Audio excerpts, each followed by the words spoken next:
Saat ku membuka mataku, kulihat wajah-Mu. Saat ku pandang wajah-Mu, ku beroleh pengharapan. Hanya dalam-Mu, tinggal dalam-Mu, hidup di dalam-Mu, kepada-Mu yang beri kekuatan. Hanya dalam-Mu, tinggal dalam-Mu, hidup di dalam-Mu, sabda-Mu yang beri kekuatan. Sekali lagi dari atas. Saat ku membuka mataku, kulihat wajah-Mu. Saat ku pandang wajah-Mu, ku peroleh pengharapan. Hanya dalam-Mu, tinggal dalam-Mu, hidup di dalam-Mu, sabda-Mu yang beri kekuatan. Hanya dalam-Mu, dalam-Mu, hidup di dalam-Mu, sabda-Mu yang beri kekuatan.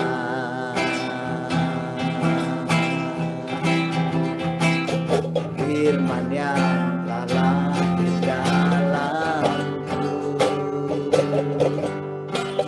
firman yang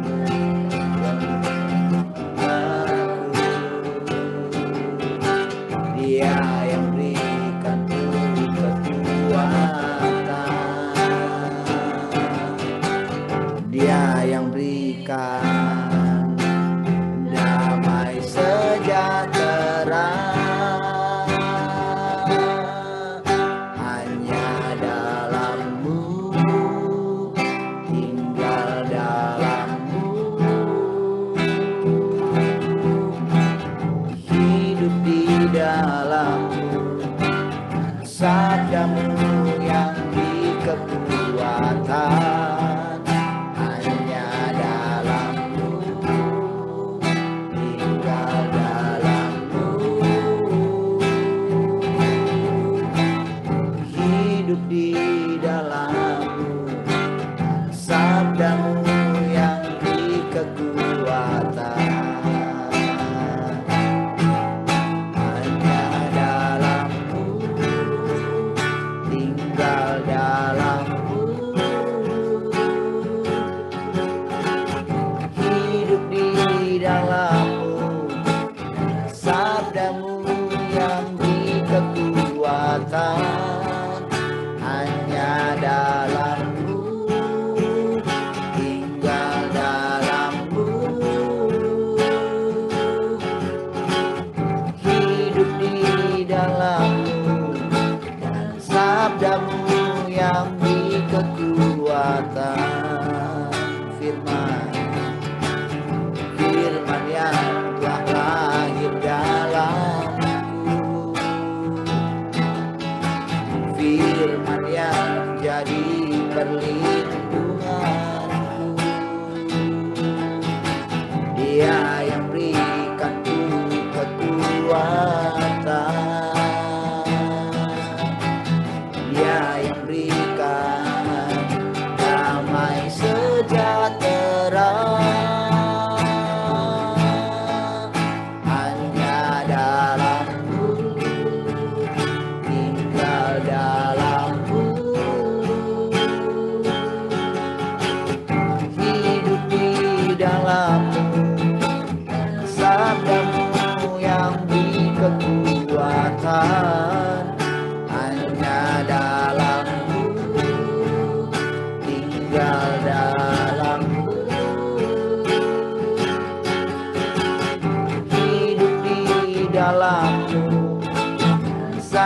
sabdamu yang beri kekuatan,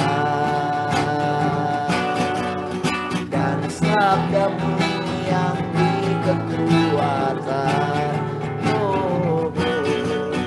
dan sabdamu yang beri kekuatan.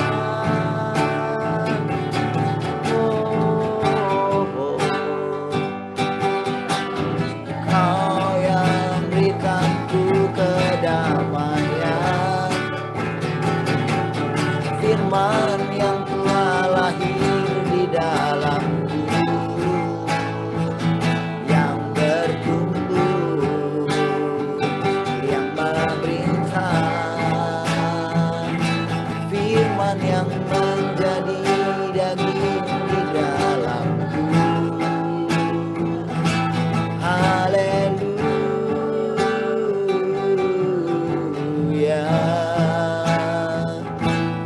kami mengasihimu selamanya.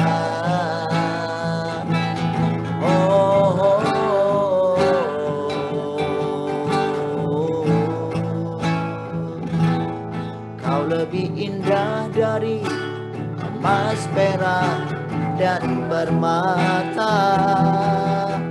Kau lebih mulia dari semua yang di dunia. Sungguh ku terpesona akan Engkau, Kaulah yang terindah, lebih berharga dari segala. Kau lebih indah, Kau lebih indah dari emas, perak, dan permata. Kau lebih mulia dari semua yang dunia. Sungguh ku terpesona akan Engkau, Kaulah yang terindah, lebih berharga dari segalanya.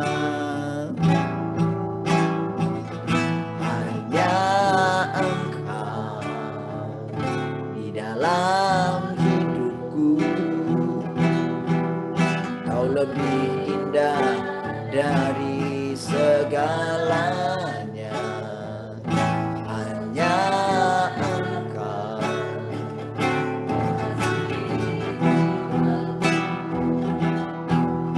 namamu Yesus indah di hatiku.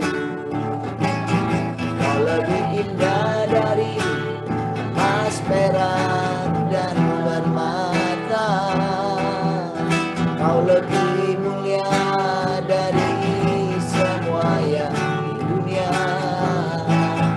Sungguh ku terpesona akan Engkau, Kaulah yang terindah, lebih berharga dari Kau lebih indah, Kau lebih indah dari emas, perak, dan permata. Kau lebih mulia dari semua yang di dunia. Sungguh ku terpesona akan Engkau, Kaulah yang terindah, lebih berharga dari segalanya. Lebih berharga dari segalanya. Lebih berharga dari segalanya.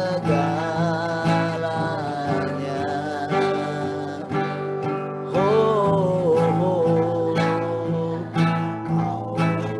lebih indah dari segalanya.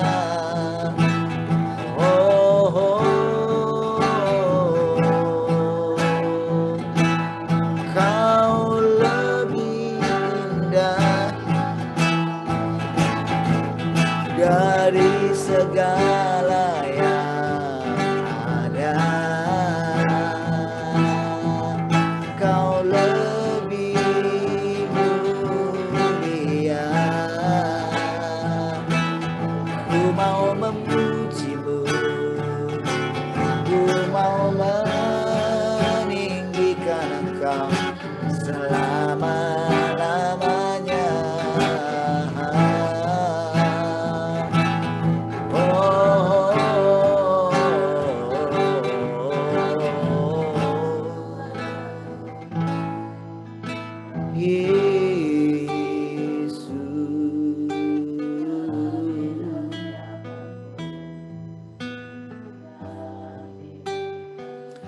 Haleluya.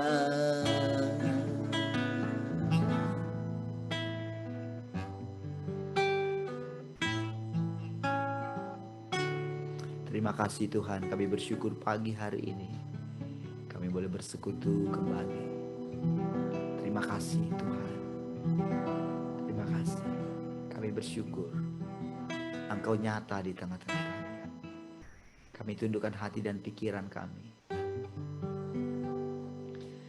Oh, silakan Tuhan, Engkau bertahta di hati kami. Kami bersyukur. Kami boleh merasakan hidup-Mu terus mengalir dalam kami. Perkataan-perkataan-Mu menghidupkan kami. Haleluya. Mari semua yang mengasihi Tuhan sama-sama katakan, amin.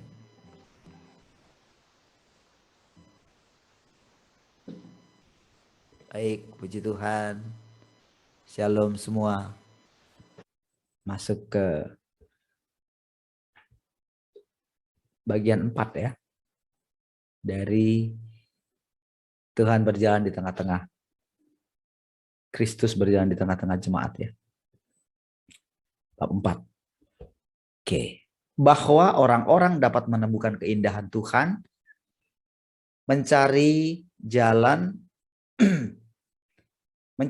untuk mengasihi Tuhan di zaman ini, dan bersedia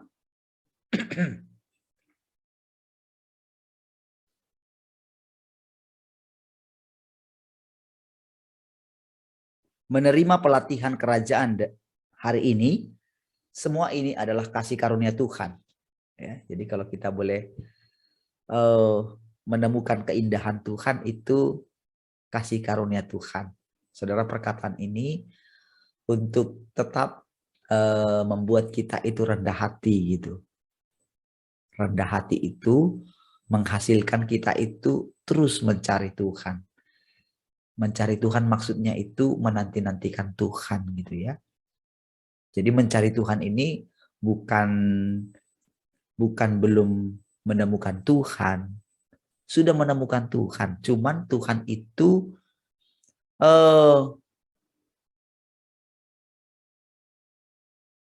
perlu dicari wajahnya setiap hari gitu. Karena memang ya dia itu luas sekali ya gitu.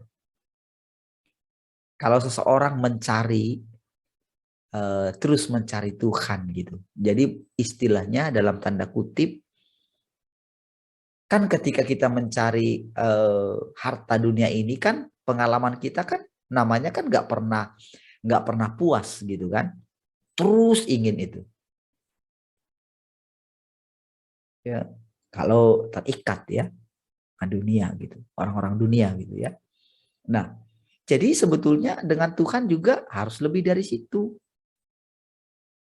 Makanya dia sandingkan dirinya dengan mamon gitu kan. Itu perbandingan saja gitu. Ya, bukan ada roh apa di mamon itu gitu. Bukan. Itu tawaran yang ditawarkan oleh si jahat gitu. Jadi, kenapa? Feedback. Sini sudah mematikan ya? Apa? Speaker coba. Siapa tahu dari. Nah, coba ya.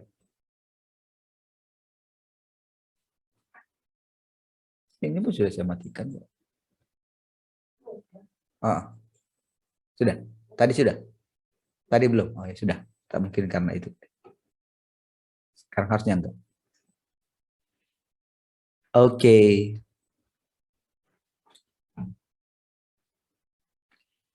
Dan bahkan lebih lagi itu adalah pengangkatannya atas umat manusia.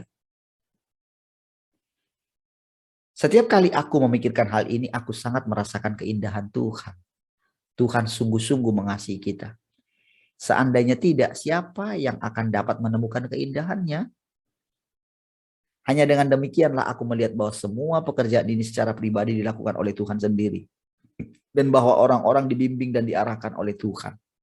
Jadi saudara, pribadi yang mengatakan semua ini, ya manusia biasa sama seperti saudara dan saya gitu. Jadi ketika dia mengucapkan, dia juga menemukan ya sama seperti yang saya ceritakan tentang bagaimana eh, bagaimana bisa menceritakan kepada saudara semua keindahan Tuhan ini, gitu. Bagaimana mengalami perubahan di dalam hidup kita, gitu. Jadi kalau bukan Tuhan, siapa yang membuat semuanya ini, gitu. Siapa yang bisa membuat hati kita tetap terpaut kepadanya?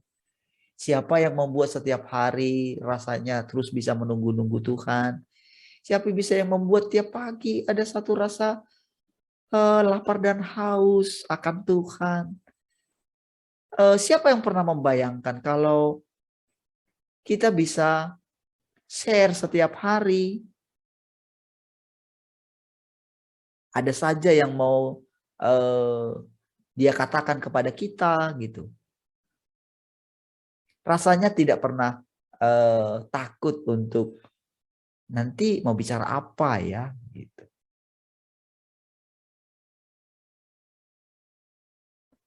Walaupun dalam kesendirian, tapi tetap teguh dalam kepercayaan. Batin kita damai, tenang, gitu ya. Watak kita berubah, Tuhan mengizinkan kita melihat perubahan, kita merasakan perlindungannya. Bukankah itu sesuatu yang sangat luar biasa? Lalu siapa yang buat itu? Beranikah kita mengatakan, oh itu karena hasil usahaku? Oh ya, adalah sedikit iman kita, gitu. Namun kalau dia ambil iman itu dari kita sesaat saja, kalau dulu bisakah kita bertahan? Kalau dulu kita sering merasa kehilangan kasih mula-mula karena kita seperti nggak merasakan Tuhan lagi, lalu kita uring-uringan, gitu. Tapi sekarang rasanya mau dalam keadaan apapun kita bisa tetap kuat, gitu. Siapa yang buat itu? Nah, gitu. Siapa yang bisa buat? Lalu kita bisa memikirkan masa depan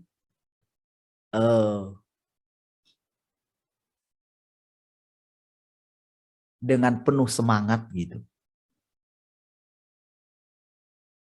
Siapa yang bisa buat semua itu? Kita melewati hari demi hari. Mbak Tian juga bilang itu ya? Oh, baik.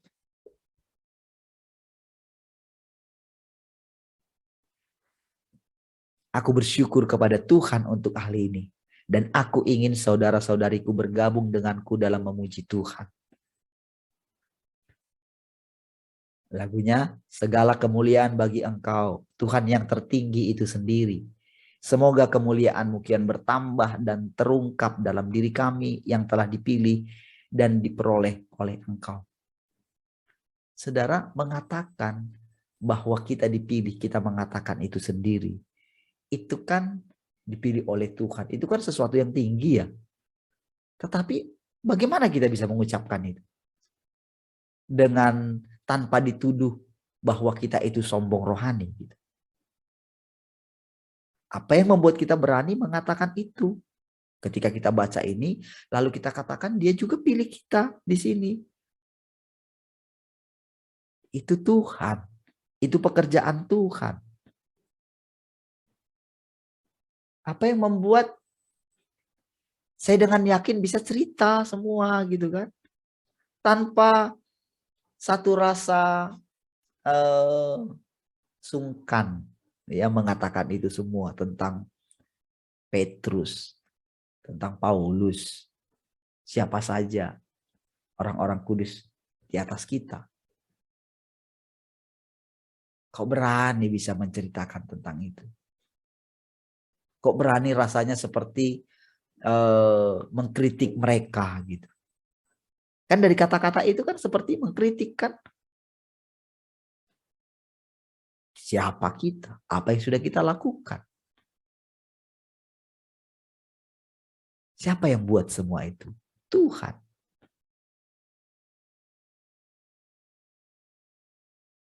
Keberanian yang diperoleh oleh Musa. Karena apa? Karena dia mengalami Tuhan. Karena dia benar-benar merasa bagaimana pilihan Tuhan atas hidup dia. Sehingga juga dia berani ngajak orang ketemu Tuhan.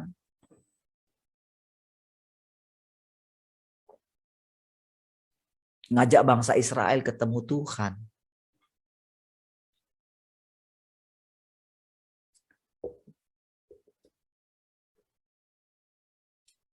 Semoga kemuliaan-Mu kian bertambah dan terungkap dalam diri kami yang telah dipilih. Bagaimana kemuliaan Tuhan itu makin lama makin besar. Kalau dulu saudara, kita bisa mengkhotbahkan, wow, 1 Korintus 3 ayat 18. Dari kemuliaan, kita diubahkan dari kemuliaan kepada kemuliaan katanya gitu. Oh, rasanya sudah bangga mengucapkan itu. Tapi itu sekedar idealisme gitu. Sesuatu yang akan kita capai tapi nggak tercapai gitu. Bahkan kita nggak tahu apa itu kemuliaan. Tapi sekarang ketika kita mengatakan ini, semoga kemuliaan kian bertambah. Kenapa kita bisa mengucapkan dan rasanya itu pasti terjadi dan memang sedang terjadi. Selalu hati kita bisa terus menanti-nantikan dia. Ada begini saudara.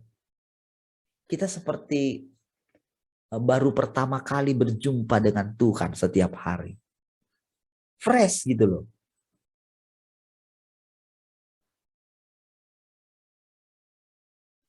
Karena apa? Kita mau dihakimi. Ya. Kita rela dihajar, didisiplin. Gitu. Sekali lagi, itu pun kasih karunia. Supaya apa? Supaya tidak terbuka pintu untuk si jahat untuk masuk lagi. Supaya kita jangan lagi menjadi pelaku pelayanan. Pelaku pelayanan itu saudara, dia nggak melayani tuannya dengan sukacita. Dia mengharapkan upah. Makanya kan di akhir zaman dikatakan, wah ada yang masuk pagi sama sampai sore gitu, upahnya sama. Lalu komplain yang masuk awal-awal.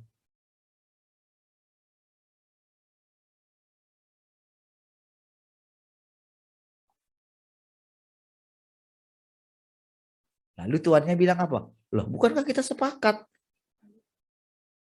Upahnya sama.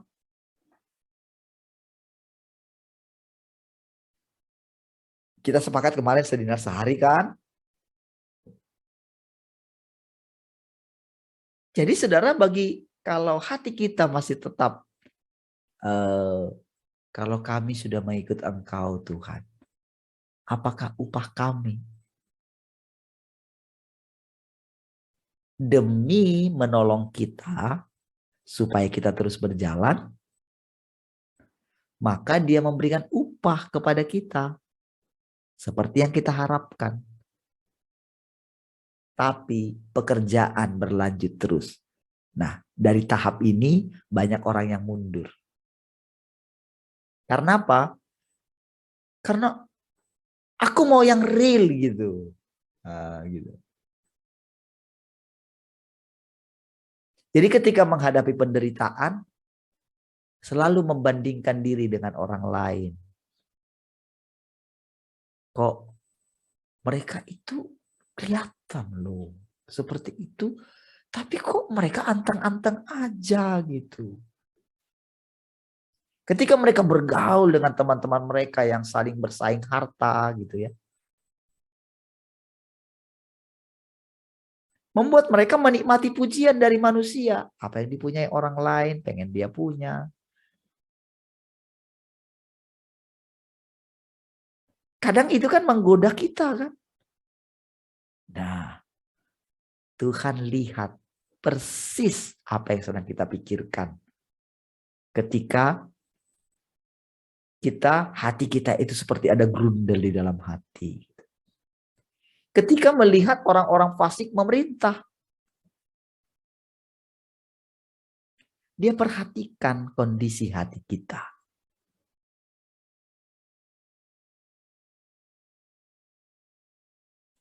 Jadi saudara, ketika kita bisa melihat keindahan Tuhan hari demi hari,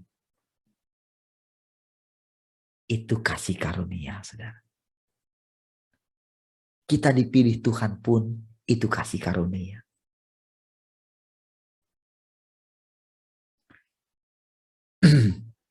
Tuhan telah mencerahkan aku. Dia menunjukkan kepadaku bahwa kita telah ditentukan sebelum segala zaman.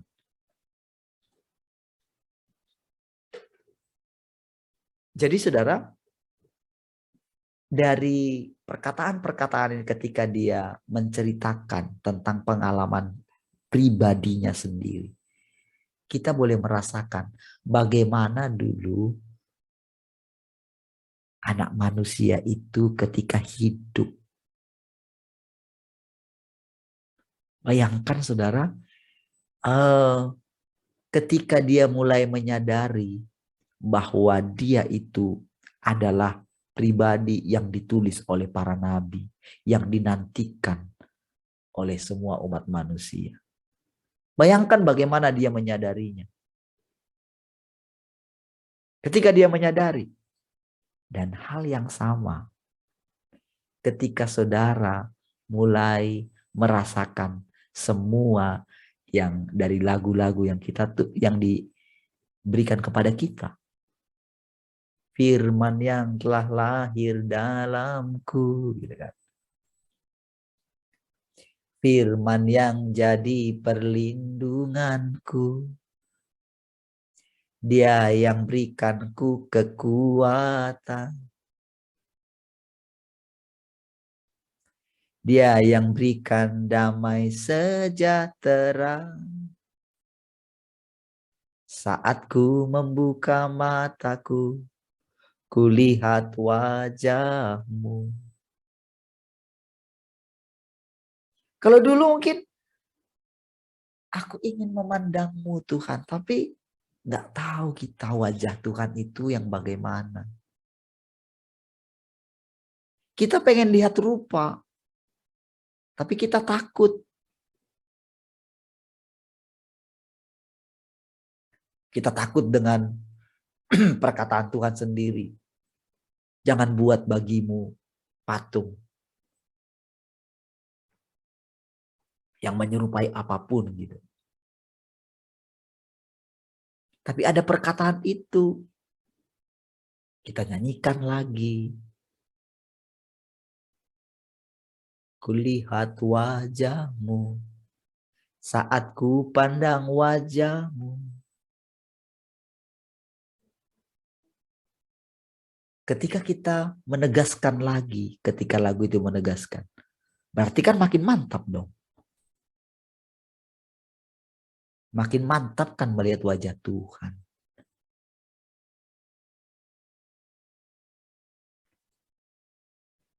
Kita mempelajari bagaimana Tuhan itu berinkarnasi dalam kita. Kita mempelajari kondisi hati kita.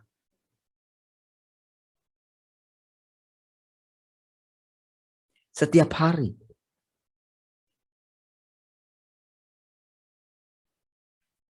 Apa-apa saja yang terjadi. Jadi ketika dia mengatakan, Tuhan telah mencerahkan aku. Dia menunjukkan kepadaku bahwa kita telah ditentukan sebelum segala zaman. Dan Tuhan ingin mendapatkan kita di akhir zaman. Ini bukan berbicara mengenai siapa kita. Tapi ini berbicara mengenai zamannya Tuhan. Gitu. Ini zamannya orang-orang yang sudah dipersiapkan oleh Tuhan sebelumnya. Ini bukan berbicara mengenai kita supaya kita nggak besar kepala. Tetapi kita boleh mengalaminya.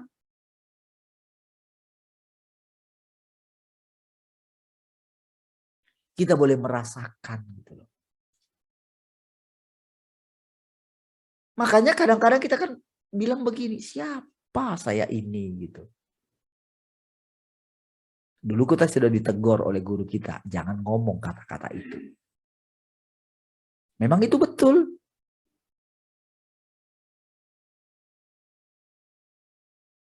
Kita sudah bebas, kita bebas dari segala tuduhan-tuduhan. Siapa yang buat? Kalau bukan Tuhan. Dia cerahkan kita semua dari hari ke hari. Pada posisi ini, saudara, kadang-kadang kita punya seperti ini, seperti Petrus itu. Tuhan, betapa indahnya tempat ini. Maukah engkau, aku mendirikan bagimu 3 kemah? 1 untuk engkau, 1 untuk Musa, 1 untuk Elia. Sama seperti Daud. Ketika dia melihat, dia memperoleh segala sesuatu di dalam Tuhan. Bahkan dia sampai menjadi raja. Dia boleh menikmati istananya.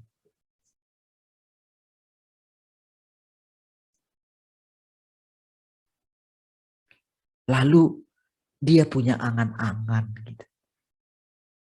Dia pengen menyenangkan Tuhan. Tuhan, gak enak lu tidur di sini. Gitu.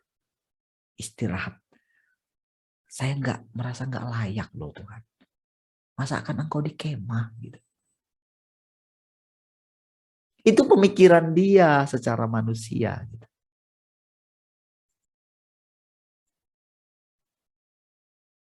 Sehingga orang yang mendengarnya, yaitu Nabi Tuhan sendiri, sepakat dengan dia. Kalau sebelum-sebelumnya dia menguji hati Daud itu berhasil gitu. Bahkan disuruh perang melawan Goliat segala macam, dia taat gitu, enggak ada ketakutan sedikit pun, enggak takut mati gitu.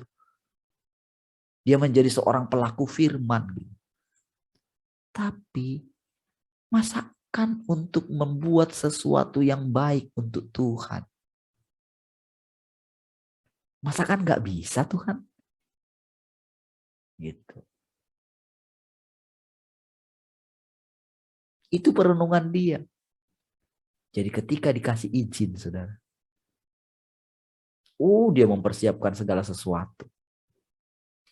Dalam pikirannya gini. Nanti aku pasti lihat walaupun aku sudah mati.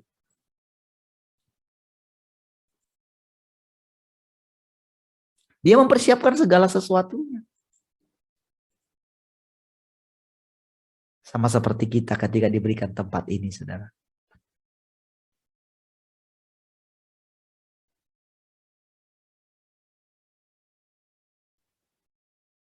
Kita berkata, saya berkata dalam hati saya, Tuhan, untuk apa tempat ini besar?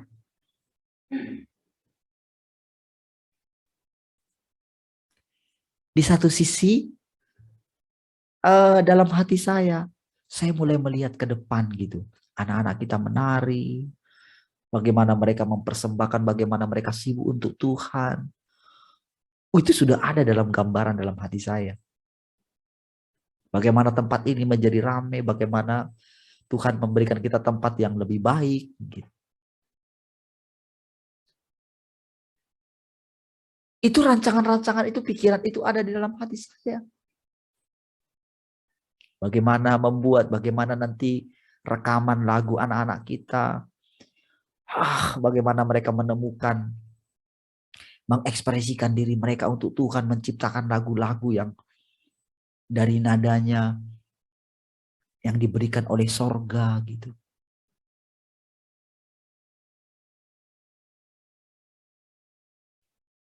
Membuat orang mengaku dengan mulut mereka, ada Tuhan di antara kamu. Gitu. Begitu orang-orang melihat perubahan di dalam anak-anak kita. Ada bayangan itu, saudara.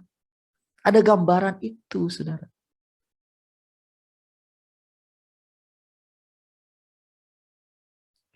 Lalu Tuhan seperti dia gagalkan gitu. Kita merasakan, ini saya merasakan gitu ya. Kadang-kadang seperti hampa lagi. Seperti nggak melihat masa depan, apalagi misalnya kalau menemukan kerusakan-kerusakan kendaraan saya di jalan gitu ya. Apalagi kalau membayangkan bahwa dua orang gitu ya, yang selalu terlintas di sini, saya nggak berani kencang gitu. Jangan nanti pas saya mendahului kendaraan yang lain, tiba-tiba mogok atau tiba-tiba bannya oleng gitu ya karena keberatan gitu ya. Itu pikiran itu. Aduh, apalagi kalau hujan gitu ya. Setiap perasaan itu, saudara, oh saya kembali lagi kepada Tuhan. Saya tenangkan hati saya di hadapan Tuhan.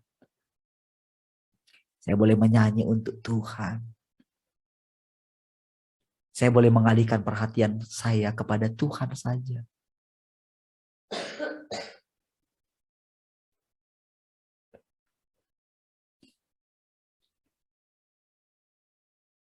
Jadi kita adalah kristalisasi dari 6.000 tahun rencana pengelolaan Tuhan.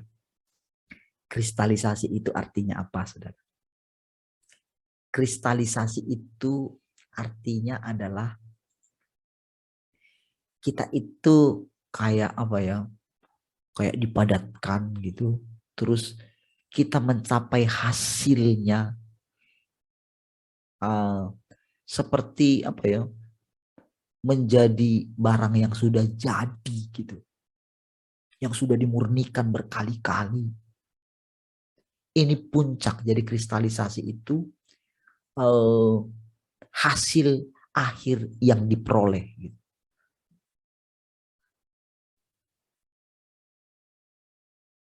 Jadi saudara, dengan mendengarkan perkataan ini, saudara bisa tanya diam-diam dalam hati saudara. Iyakah Tuhan? Gitu. Bisakah saya kali ini benar-benar mempercayai ini Tuhan? Ini kan terlalu tinggi Tuhan. Ini idealis enggak Tuhan? Jangan-jangan gitu. Saudara boleh tanya itu di hati saudara. Saudara bisa doakan itu, perkataan ini saudara. Siapa saya? Siapa kita? Siapa kelompok ini? Kalau kita mengingat perkataan yang dikatakan Tuhan kepada guru kita, akulah yang membangun tim ini. Lalu kita melihat seperti dihancurkan. Karena kita berpikir tim secara organisasi yang kita buat, itulah yang sedang dibangun. Bukan orang-orang yang mau, yang rela terus berjalan sekalipun dikatakan sesat. Kita dicap sesat. Mungkin saya boleh dikatakan yang nggak pernah dituduhkan sesat secara nyata-nyata. Ketika orang ngejek saya tentang guru yang saya ikutin, saya bisa bantah mereka dan mereka bungkam.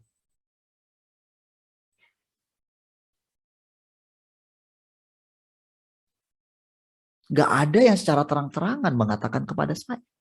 Kalau guru kita mengalami itu langsung.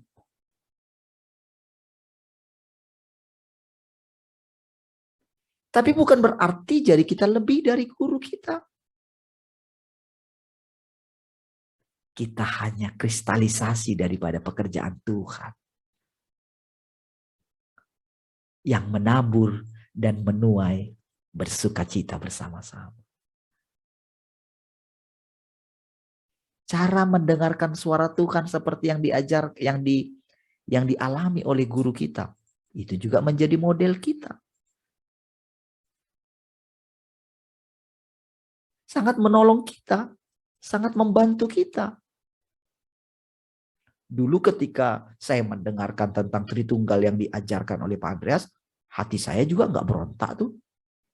Saya bisa menerima tentang pribadi Ibu Roh Kudus, Bapa Surgawi, dan anak, dan sangat dibantu dengan itu.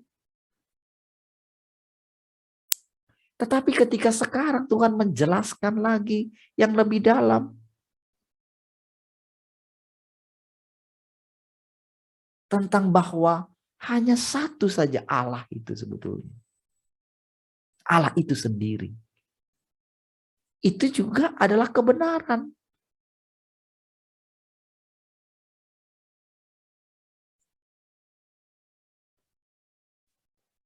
Ketika sekarang diceritakan, ketika kita berani mempercayainya, bahwa Tuhan berinkarnasi dalam kita. Dulu istilah cloning kita bisa terima kan? Padahal mirip aja sebetulnya. Bahkan sekarang itu benar-benar saudara, bukan sekedar istilah cloning, Tuhan itu sendiri. Allah itu sendiri.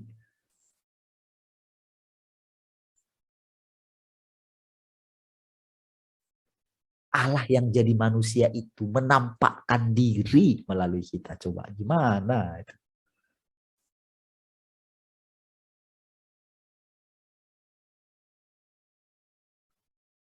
Oh, saya nggak tahu saudara. Kalau orang-orang tanya tentang iman kita. Kalau kita share kepada mereka. Ada dua kelompok kan pasti kan. Yang benar-benar haus akan kebenaran. Atau orang yang merasa sudah tahu tentang kebenaran.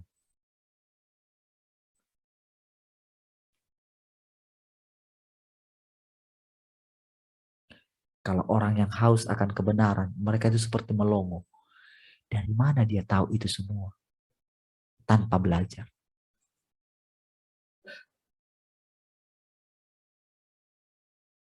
Dari mana kamu tahu semua itu? Kata abang saya.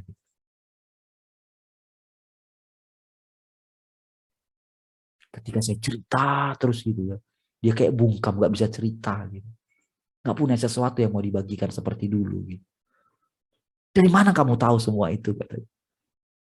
Apakah Pak Andreas mengajarkan itu? Enggak.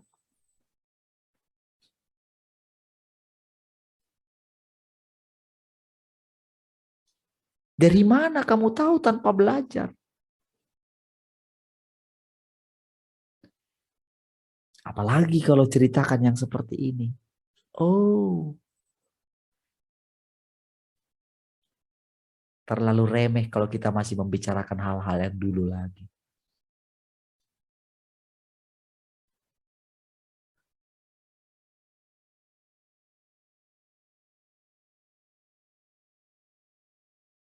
Sehingga memungkinkan alam semesta dan segala sesuatu untuk melihat kemuliaan Tuhan secara keseluruhan melalui kita. Jadi orang-orang yang mengalami penampakan Tuhan di dalam hatinya secara otomatis perkataan seperti yang saya katakan tadi. Orang akan melihat kemuliaan Tuhan melalui kita. Tapi itu kan kalau dulu kita pikirkan, aduh terlalu tinggi Tuhan. Tetapi dalam hati kita, iya kamu semua pasti ngalami juga. Respon kita, respon orang lain akan menjadi sama dengan respon orang Samaria. Ketika mendengarkan perkataan perempuan Samaria, lalu Yesus datang di situ. Lalu mereka bersaksi, bukan lagi karena perkataanmu, tapi Karena kami sudah mendengar sendiri. Kami sudah melihat sendiri. Mereka melihat Allah itu nyata di dalam diri Yesus itu. Seperti inilah yang akan terjadi, yang sedang terjadi. Bahkan alam semesta. Bukankah itu luas sekali, saudara, alam semesta ini?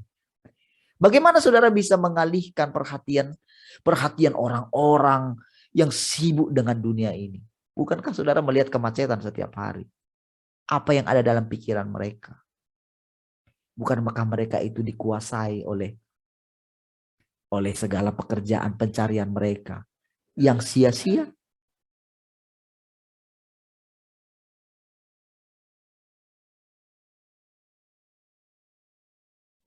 Bukankah mereka itu seperti budak saja, budak dunia ini diperbudak oleh keinginan mereka demi memperoleh sesuatu yang lebih baik untuk anak cucu mereka. Lalu setelah mereka sampai di penghujung hidup mereka, apa yang akan terjadi dengan mereka? Kita sudah melihat bagaimana air hidup daripada hamba-hamba Tuhan. Bagaimana pendiri GBI, seperti yang dilihat di alam roh melalui Bu Rahel gitu kan. Ya memang benar demikian. Karena apa? Semasa hidupnya dia nggak bisa melepaskan kemegahan dunia ini. Dia tidak rela melepaskan jabatannya.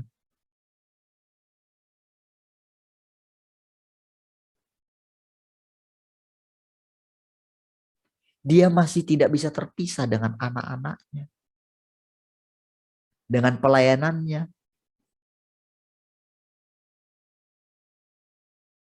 Lalu bagaimana dengan pekerjaan Tuhan dalam hidup kita sekarang? Bagi kita kan nggak ada lagi usaha kita untuk mempertahankannya kan?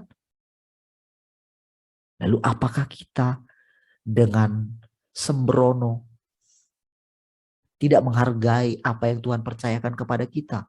Oh, itu kurang ajar, saudara.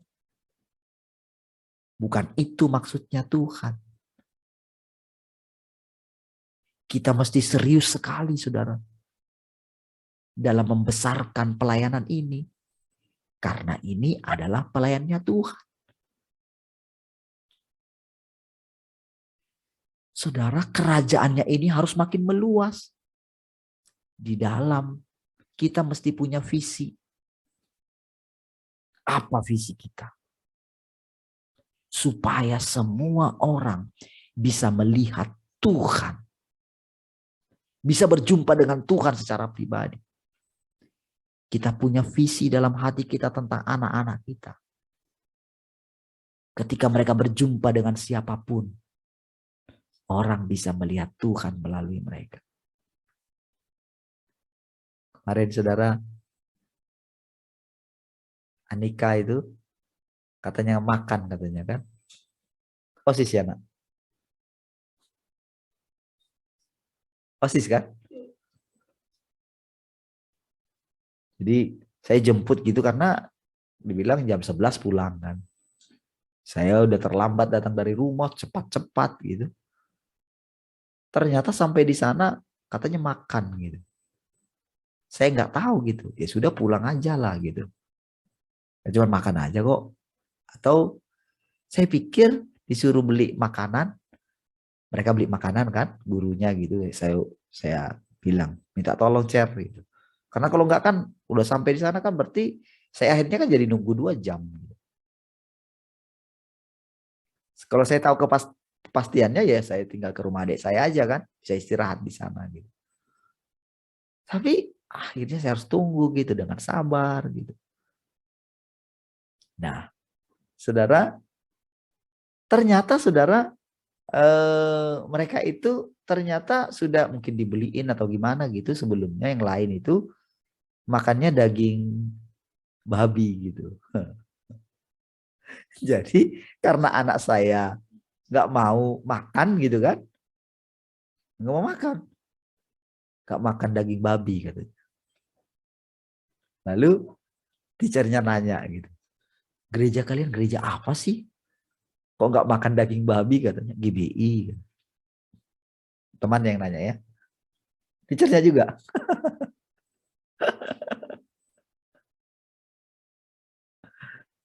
Lalu anak saya kan bilang GBI gitu ya. Itu kan dengan seperti itu, siapa di antara teman-temanmu yang nggak makan babi gitu? Lalu tinggal kami aja gitu. Jadi demi kalian guru harus beli gitu. Ya.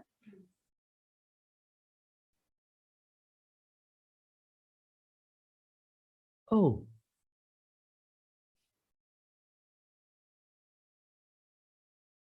saya bilang dalam hati, iya ya. Tapi kan nanti kan orang itu kan diam-diam kan eh, memperhatikan gitu kan. Akan jadi apa nanti mereka ini? Kan gitu, saudara. Bagaimana tentang iman mereka? Mau dibilangin nanti misalnya kalau nggak kemarin kan masih hangat-hangat tentang suntikan itu kan. Sekarang kan nggak lagi kan. Hanya beberapa orang saja saudara yang tinggal yang tidak disuntik kan. Kenapa mereka bisa punya iman seperti ini? Kan itu kan sudah question mark gitu sama orang-orang gitu. Jadi saudara dengan ini kita boleh diam-diam dalam hati kita itu tapi ngomong ke Tuhan gitu.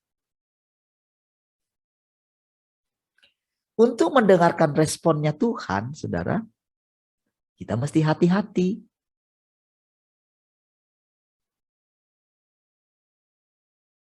Kalau kita kebablasan, kita itu kalau kita nggak hati-hati mendengarkan respon Tuhan, kalau kita nggak perhatikan, masalahnya sih sebetulnya seringnya karena ketidakmurnian hati kita. Karena kita menyimpan sesuatu. Ada kita sembunyikan dari Tuhan. Kalau kita melakukannya, maka Tuhan juga pasti menyembunyikan sesuatu kepada kita. Tapi kalau Tuhan menyembunyikan sesuatu dari kita, itu bukan karena dia ego, tapi demi kita.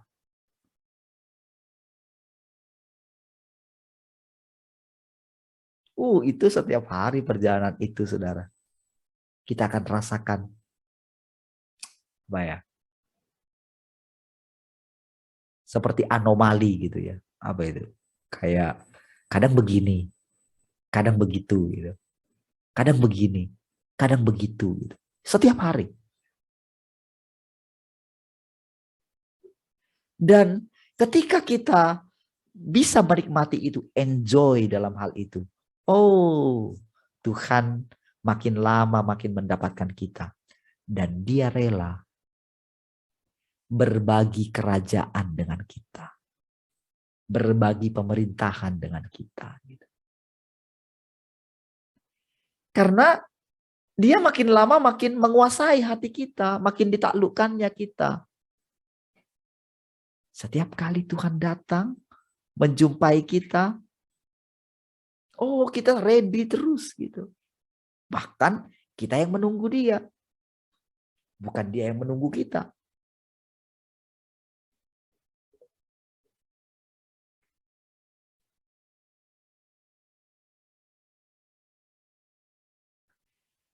Baru sekaranglah aku menyadari betapa dalamnya Tuhan mengasihi kita. Betul kan? Dan bahwa pekerjaan yang dia lakukan di dalam kita dan hal-hal yang dia katakan semuanya melampaui segalanya di zaman dahulu. Jutaan kali lipat. Bayangin sampai dia bilang jutaan kali lipat.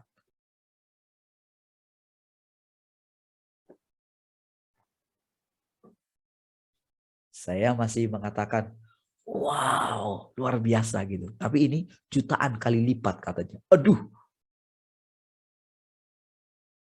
apakah itu sombong? Siapa yang berani mengucapkan kata-kata seperti itu? Kalau bukan Tuhan menggerakkan hati kita mengucapkannya. Perkataan ini saudara makin lama makin menyiksa iblis, saudara.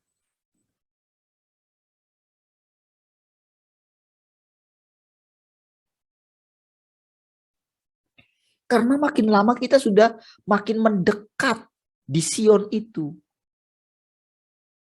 Bahkan kalau dikatakan engkau sedang ada di Sion kepada kita. Aduh. Perkataan itu menghunjam ke ulu hatinya gitu. Boom gitu.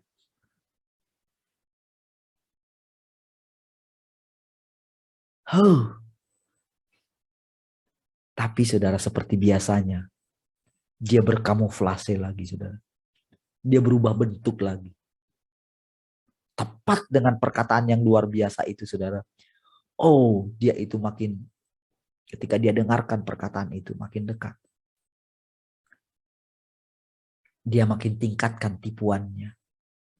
Dia coba masuk melalui pintu belakang. Kalau ibaratnya kita itu seperti gunung gitu ya. Kita pribadi ya. Jadi kan dia kelilingin tuh bumi itu. Gunung itu gitu. Dari mana pintu masuknya? Yang masih terbuka gitu. Kemarin biasanya di sana nih.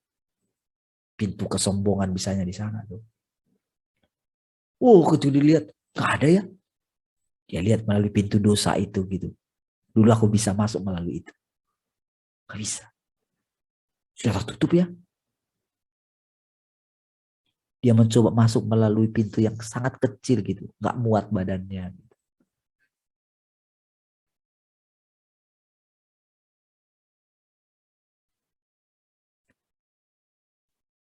Saudara, kita merasakan perlindungan Tuhan setiap hari.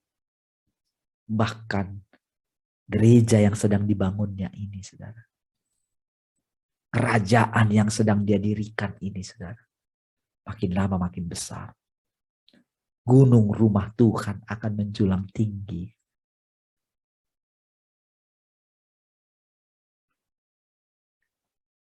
Lagi-lagi, saudara, kita mulai membayangkan hal-hal materi. Tetapi dengan cepat-cepat kita tepis.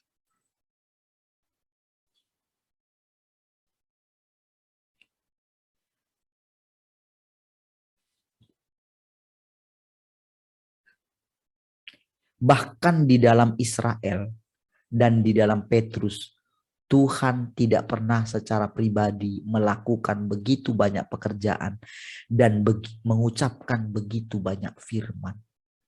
Kita berlimpah dengan firman, saudara.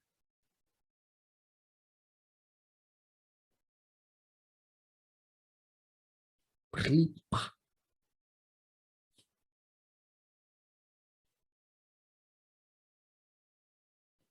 Karena mereka itu seperti fondasi yang dibangun gitu.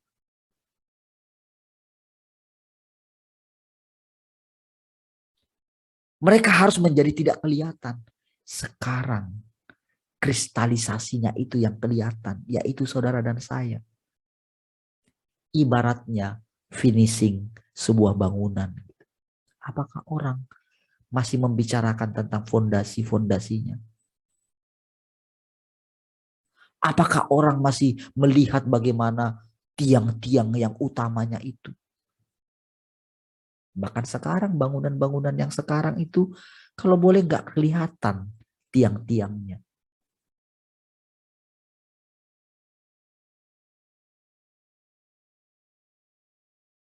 Bahkan sampai nggak ada mungkin kalau biasanya kalau dulu itu tiang-tiangnya ada berapa bangun gitu. Sekarang sudah bisa memungkinkan rentang jaraknya itu bisa jauh sekali. Tapi apa yang orang perhatikan? Pernak-pernik yang kelihatan dari luar. Ornamen-ornamennya. Yang mereka lihat adalah keindahannya. Itulah yang sedang Tuhan kerjakan pada generasi ini. Oleh sebab itu, saudara, jangan tinggalkan pengenalan akan Tuhan ini.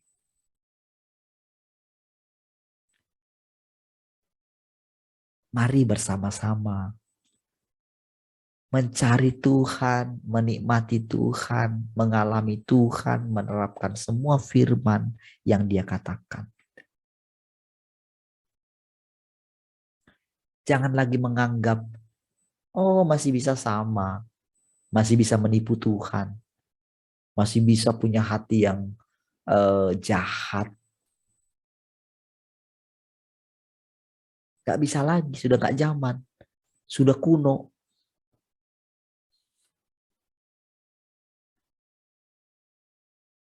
Ini menunjukkan bahwa kita, kelompok orang ini, benar-benar sangat diberkati, jauh lebih diberkati daripada orang-orang kudus di masa lalu. Inilah sebabnya Tuhan selalu mengatakan bahwa orang-orang dari zaman terakhir ini diberkati. Apapun yang orang lain katakan, aku yakin bahwa kitalah orang-orang yang paling diberkati oleh Tuhan. Kita harus menerima berkat yang dianugerahkan kepada kita oleh Tuhan.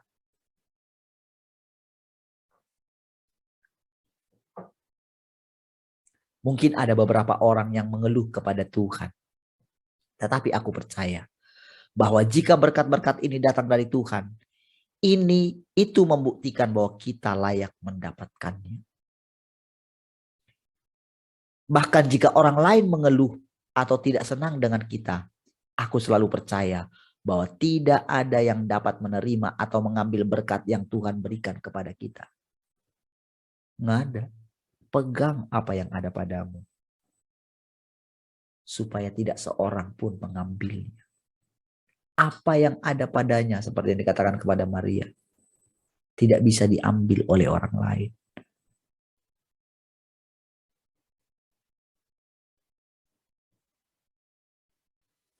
Orang sibuk, saudara. Mungkin mereka, wow, membangun segala sesuatu gitu ya. Dengan keberhasilan pelayanan yang kemarin, pikir mereka, saudara, wow,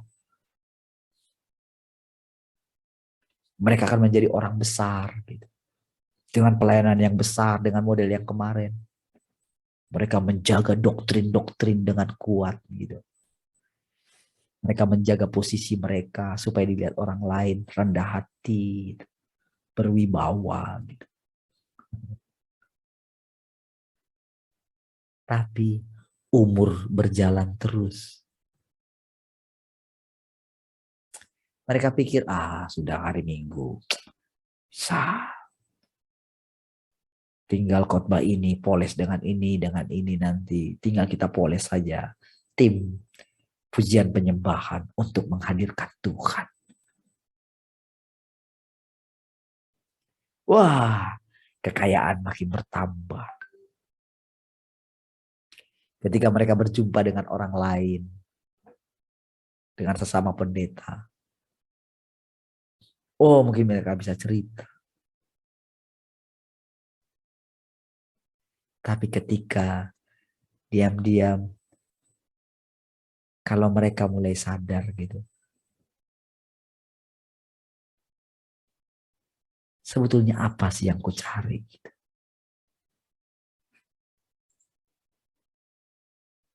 Ketika mereka mulai melihat dosa mulai masuk ke dalam pelayanan mereka, teringatlah mereka dengan yang dulu.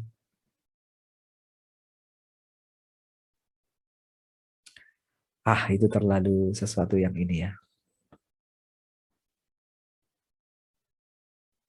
Kasihan sekali. Maukah saudara masih menggantikan semua yang kita peroleh selama ini dengan hal-hal dari dunia? Seandainya kita diuji, diambil segala milik dunia ini dari kita, apakah kita masih terus memandang Tuhan? Kita sudah melewati itu semua. Banyak hal. Dan apapun yang mau Tuhan uji lagi dalam hati kita, kita sudah punya tekad. Aku tak akan melepaskan Tuhan. Yang lain boleh diambil semua, tapi Tuhan. tetap aku peroleh Tuhan. Bahkan ketika Tuhan itu seperti meninggalkan kita, seperti yang dialami oleh Tuhan Yesus gitu.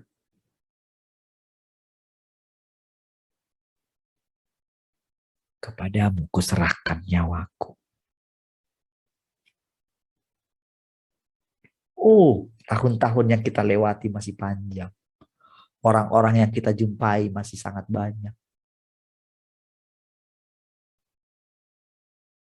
Ketika usia kita terus beranjak,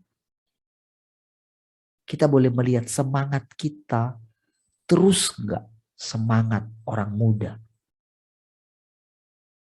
Orang muda itu saudara, wah dia tuh punya semangat yang sangat disukai oleh Tuhan.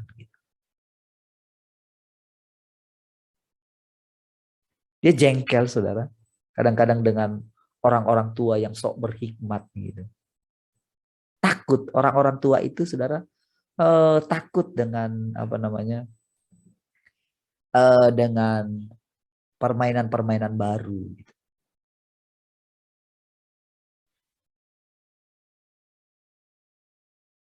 Karena kebesaran hikmatnya saudara, kebesaran kebijaksanaannya, pengalamannya gitu. Terlalu banyak garam yang dimakannya gitu.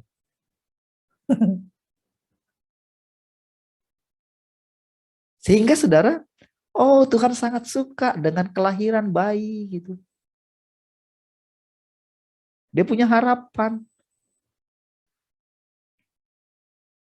Saudara, anak-anak kita saudara, Tuhan katakan, jangan larang anak-anak itu datang kepadaku.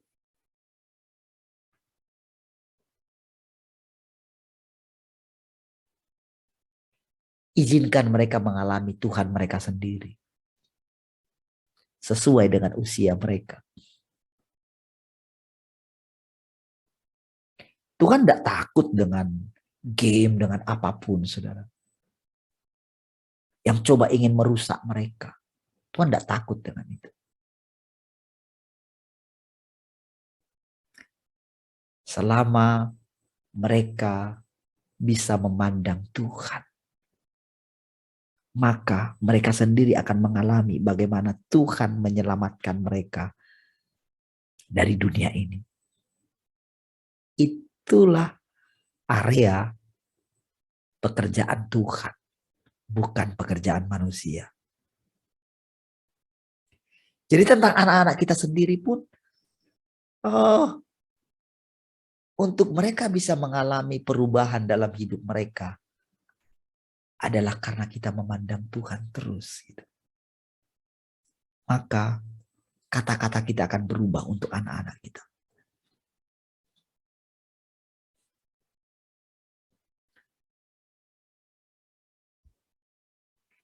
Karena pekerjaan Tuhan dilakukan atas kita dan berbicara kepada kita secara langsung.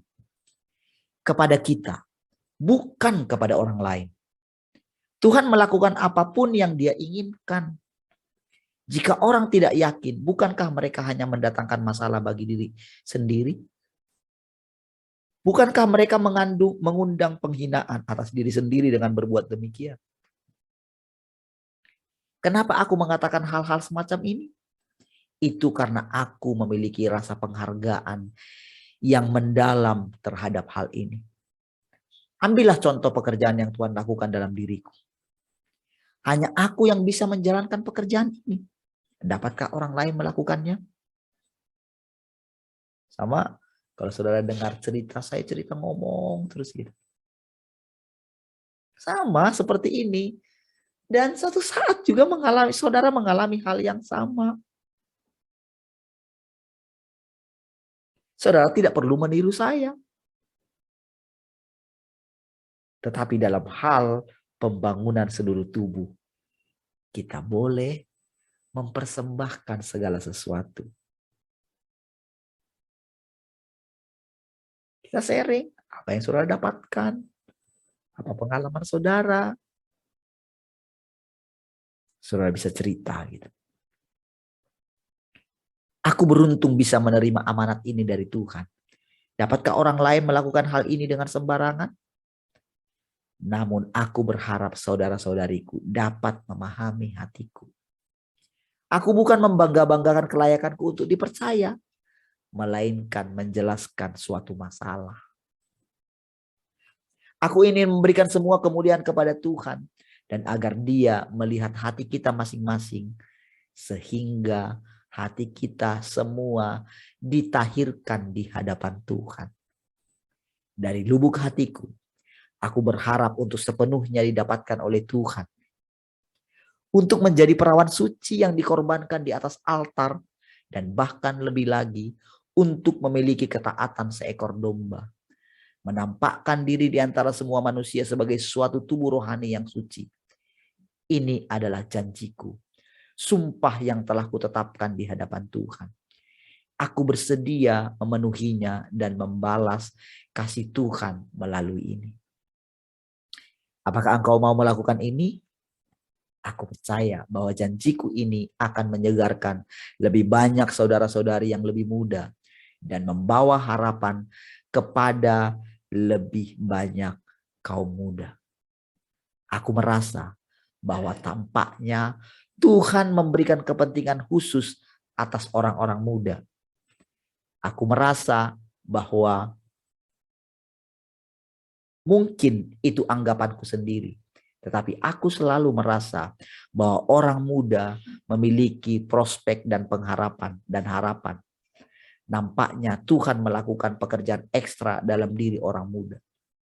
Jadi saudara itu, kalau saudara ikuti kesaksian-kesaksiannya itu, saudara itu umur-umur yang sangat muda, saudara. Tapi apakah pekerjaan Tuhan bisa kita simpulkan semua dengan itu? Tidak, pekerjaan Tuhan itu luas.